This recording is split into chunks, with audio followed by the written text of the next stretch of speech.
Si tu aimes mon contenu, n'hésite pas à t'abonner et à activer la cloche des notifications pour ne rien rater des prochaines vidéos. Pour aider ces vidéos à être mieux vues, n'hésite pas à mettre un pouce en l'air, à commenter et à partager ces vidéos. Sur ce, bon visionnage. Et salut tout le monde et bienvenue dans cette nouvelle vidéo. Aujourd'hui, c'est la vidéo de dimanche, donc une vidéo découverte. Et aujourd'hui, c'est une balade de Nico. Et nous sommes au bord de la Seine, ce magnifique fleuve de 776 km qui prend sa source pas très loin de Dijon, sur le plateau de l'Ancre, à 40 km au nord de Dijon, et qui se jette au Havre. Et donc là, nous sommes à Ménil-sous-Jumièges. Et donc je vais vous raconter un peu l'histoire de là où on roule, parce qu'on est sur un chemin un peu spécial, et un peu l'histoire du lieu, tout en se baladant et en faisant des belles vues. Voilà, et du coup je vous laisse contempler tout de suite cette balade. Ouais, on est en Normandie, hein.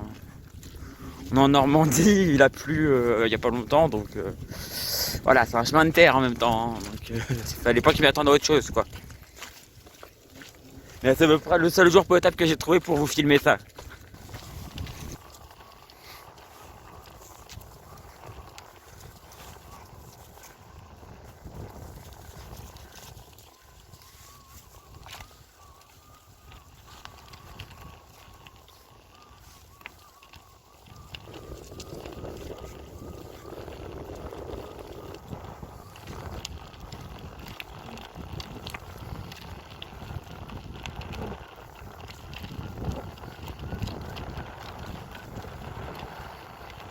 Donc en fait là on est sur un chemin de halage. Donc les chemins de halage à l'époque servaient pour tirer les bateaux à l'époque où il n'y avait pas encore de moteur. Parce qu'à une époque où il n'y avait pas les moteurs. Et du coup les voiliers, les gros voiliers pouvaient pas en fait remonter ou descendre les fleuves facilement. Il suffisait qu'il y ait un moment où ils soient face au vent, vu que c'était des bateaux qui remontaient très mal face au vent. Ils pouvaient pas et les fleuves n'étaient pas assez larges. Et donc du coup il y avait des chemins de halage avec des chevaux et en fait on tirait les bateaux depuis le bord pour les faire descendre ou remonter les fleuves ou canaux. Alors pourquoi je dis fleuve ou canaux et pourquoi canaux ici? Parce que vous pourriez vous dire ouais on est au bord d'un fleuve, on n'est pas au bord d'un canal. Il faut savoir qu'en fait la partie de la Seine entre Rouen et Le Havre, c'est ni plus ni moins qu'un canal en fait. En fait, quand vous rentrez au Havre dans la Seine, vous rentrez clairement dans le canal de Rouen à... Enfin, vous rentrez dans le canal du port de Rouen, quoi. Vous rentrez pour aller à Rouen, quoi. Et tout est balisé, en fait. Vous avez sur le bord du fleuve, enfin sur le bord de la Seine, vous avez des feux verts, rouges, comme, comme au bord de tout canal, quoi. Sauf que là, c'est un canal qui fait 120 km. Donc en fait, la Seine entre Rouen et Le Havre est très peu naturelle. Il y a très peu de nature en fait. Tout est bétonné. Tout est bétonné et du coup en fait la Seine ne bouge plus. À une époque la Seine pouvait bouger en fait. La Seine changeait de place, s'élargissait, changeait et c'est ça qui a creusé sa vallée d'ailleurs. Et maintenant avec le béton, ça fait que la Seine ne bouge plus. Et donc on a une Seine qui est stable et du coup les maisons ont pu se mettre, tout le monde a pu s'installer. Et c'est comme ça qu'en fait la vallée s'est remplie d'habitations et de vie quoi. Avant en fait l'estuaire commençait à Côte-Bec-en-Caux et la Seine devenait très large à partir de Côte-Bec-en-Caux. Mais la Seine aussi était très peu profonde et quand la marée descendait au plus fort coefficient, il restait que des petits ruisseaux en fait. Il ne restait que des petits ruisseaux et en creusant en fait la Seine, là on a un chenal au milieu à peu près, donc qui est dragué par un bateau, un dragueur quoi. Et ça permet au bateau du coup de pouvoir passer et même quand la Seine est au plus fort coefficient de marée, donc coef 120, la Seine a encore beaucoup d'eau quoi. Et même les cargos peuvent continuer à la monter. Il faut savoir que dans la Seine, il y a des courants très forts. Il y a des courants très puissants. Ça dépend toujours en fait du coefficient de marée. Mais c'est quand même assez puissant. Et du coup, les cargos, enfin tout bateau qui veut monter ou descendre, est mieux de choisir bien sa marée. Et Et mieux de bien choisir sa marée et donc d'aller vers le Havre en marée descendante et d'aller vers Rouen en marée montante. Sachant que c'est assez compliqué de faire tout en une marée, mais choisir les bons moments, de ne pas se retrouver au plus fort de la marée montante quand on va vers le Havre par exemple. Parce que c'est là où on aura le plus de courant. Donc là on est à la frontière entre la Seine-Maritime et le département de l'Eure. Donc en fait les deux départements qui formaient avant l'ancienne région Haute-Normandie, maintenant devenue région Normandie. Et du coup là nous on est rive droite, donc en fait dans le département de Seine-Maritime. Et si vous passez de l'autre côté, là-bas, c'est le département de l'Eure. Donc là on est dans la région de Jumièges, enfin dans la zone de Jumièges, donc Ménil-sous-Jumièges et Jumièges. C'est relativement connu pour sa production de pommes, que ce soit pommes à cidre ou pommes à manger. Et en fait cette production est due au fait que dans cette zone on a des microclimats, comme dans beaucoup d'endroits, en fait dans des vallées surtout. Dans les vallées on a souvent des microclimats. Et là le microclimat est dû au... Le microclimat en fait est dû vraiment à la vallée quoi. Il faut savoir que ici quand il fait froid sur le plateau là-haut, ici il peut y avoir quelques degrés en plus. Il peut faire quelques degrés en plus à cause justement du brouillard. En fait c'est matérialisé par le brouillard. Et en fait le brouillard, ce qu'il faut savoir c'est que le brouillard peut être assez isolant niveau température. Et donc un brouillard peut être bénéfique. Donc voilà, comme je vous dis, quand on est là-haut sur le plateau, moi j'habite sur le plateau, il peut faire très froid et en bas il fait beaucoup plus chaud. Enfin beaucoup plus chaud. C'est relatif. Hein. Alors que là où je suis ça glisse pas mal. Je fais un peu attention parce que je conduis en même temps. En même temps que de vous parler, je roule. C'est un peu le but de ces vidéos. Alors qu'on croise en fait c'est un pousseur avec des barges devant en fait. Il faut faire la différence entre les péniches et les pousseurs. Les pousseurs en fait peuvent n'avoir rien devant du coup. Ils peuvent en fait être indépendants alors que la péniche elle va tout le temps être... C'est une seule même structure. Là vous voyez on va s'arrêter d'ailleurs pour regarder passer. Vous voyez il y a une barge devant. Entre deux vous avez de l'attelage. Vous avez une deuxième barge et après vous avez le pousseur derrière. Il y en a quelques-uns là sur la Seine. Donc à cet endroit-là, vous pouvez donc voir ça, vous pouvez voir des péniches et vous pouvez voir des cargos. Les cargos, eux, peuvent remonter jusqu'à Rouen et après ils sont bloqués par la hauteur des ponts et par le manque de profondeur de la Seine. À cet endroit-là, tout à l'heure, je vous ai parlé du coup des marées. Il faut savoir que les marées sur la Seine, on peut les ressentir jusqu'à Pose, enfin elles sont jusqu'à Pose, mais c'est artificiel le fait qu'on les ressente jusqu'à Pose. Car en fait à Pose vous avez un barrage et du coup le barrage fait qu'après on sent plus les marées. J'ai pas réussi à trouver l'information. Si quelqu'un l'a, je serais intéressé pour l'avoir, mais du coup je pense qu'avant les marées pouvaient être ressenties beaucoup plus loin. Je pense que même jusqu'aux portes de Paris on pouvait peut-être ressentir encore l'effet des marées. On peut encore ressentir l'effet des marées, alors que là voilà les vagues que ça fait. Alors là c'est des petites hein. Clairement c'est un petit pousseur, donc ça fait des petites vagues, mais des fois on peut avoir des trucs bien plus énormes.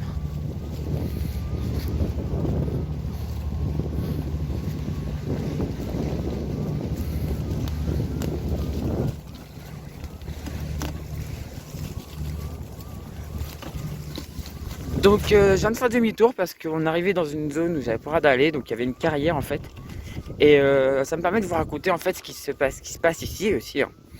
Donc on extrait de la craie, on extrait encore, beaucoup moins mais encore un petit peu quand même, et du sable, donc dans la vallée de la Seine, parce que c'est assez riche et en fait comme vous pouvez voir là, la craie elle est pas très loin quoi, elle est juste en dessous, il n'y a pas beaucoup de terre au-dessus de la craie quoi.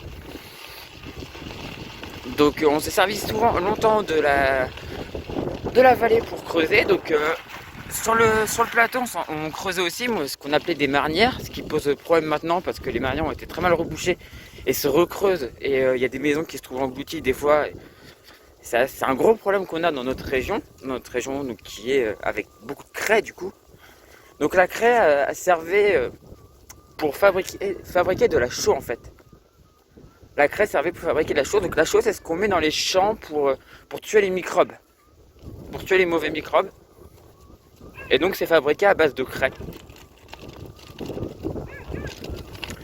Et du coup, on l'extrait, donc, comme je vous ai dit, depuis les marnières ou dans des carrières à ciel ouvert comme ici. Et ce qui a donné plus tard, maintenant du coup, des bases, donc des zones où l'eau est rentrée. Et donc du coup ça donne la base de Jumièges par exemple, qui est pas très loin d'ici, qui est juste à côté. Et qui est une base de loisirs où on peut faire du pédalo ou des choses comme ça. Où aller se baigner en été, et l'eau y est particulièrement plus chaude que dans la Manche.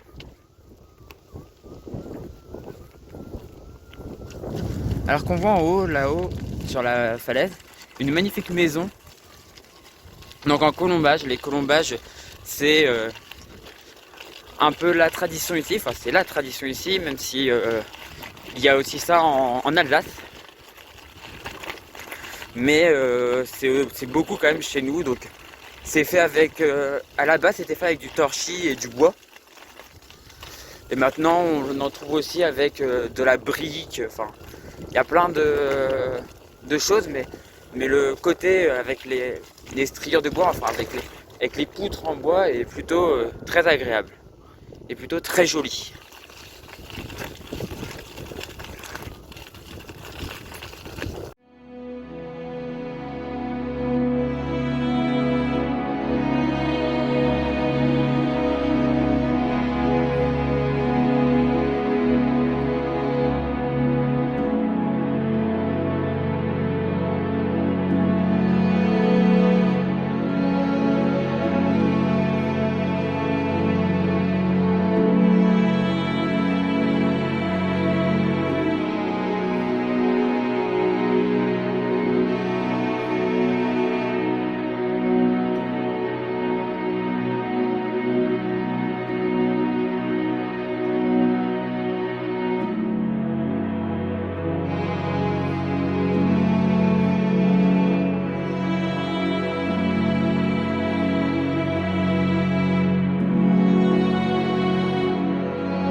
Donc voilà, c'est la fin de cette vidéo. Nous sommes donc revenus à mon point de départ. Donc là on est au niveau du bac de Ménil-sous-Jumièges.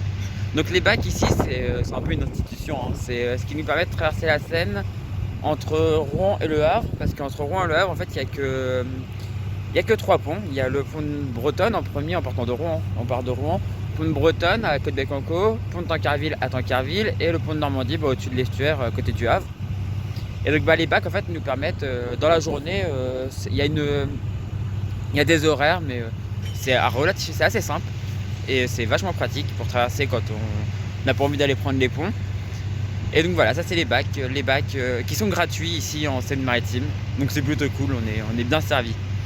Voilà. Et là du coup si je me retourne par ici, nous avons derrière une route. Alors vous allez me dire ouais c'est une route, c'est tout simple. Et ben c'est la route des fruits, donc qui permet en fait de, si vous suivez les petits panneaux de la route des fruits, vous longez en fait toutes les zones où il y a la production de pommes et autres, parce qu'il n'y a pas que des pommes, il y a aussi des poires et tout plein de fruits. Voilà. Bah du coup moi je vous dis, j'espère que vous avez bien aimé cette vidéo, j'espère que vous avez bien aimé les images au drone. Pour ceux qui m'avaient suivi qui me suivent sur Twitter ou Instagram, je ne sais même plus sur lequel j'ai mis. Je crois que c'était sur Instagram, j'avais mis des images au drone, il me semble. Et du coup, j'avais dit pour la chaîne dans pas longtemps. Et donc, vous pourrez aller voir, alors que voilà, des bateaux qui recroisent derrière. Donc là, derrière, on a là, encore un pousseur. Et par contre, derrière, on a une péniche derrière. On ne le verra pas. Vous voyez, en fait, le pousseur, pour revenir vite fait, le pousseur, il pousse en fait une barge. Et tout derrière là-bas, vous avez une péniche. En fait, c'est la structure elle-même. Elle peut se desservir qu'une chose en fait. En fait, un pousseur, l'avantage c'est qu'il peut prendre plein de marchandises différentes. Il peut prendre différentes marchandises alors que la péniche ne peut en prendre qu'une. Voilà. Bon, bah, du coup, j'espère que vous avez apprécié cette vidéo. Alors que le bac va repartir d'ici peu, je pense. Ils ont mis les moteurs. Moi, j'espère vraiment que ça vous a plu. Si vous avez aimé, n'hésitez pas à mettre un pouce en l'air. Si vous n'avez pas aimé, bah dommage, c'est dommage.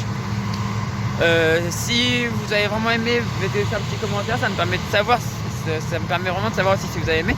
Si vous avez des petites améliorations à me donner, donnez-les moi.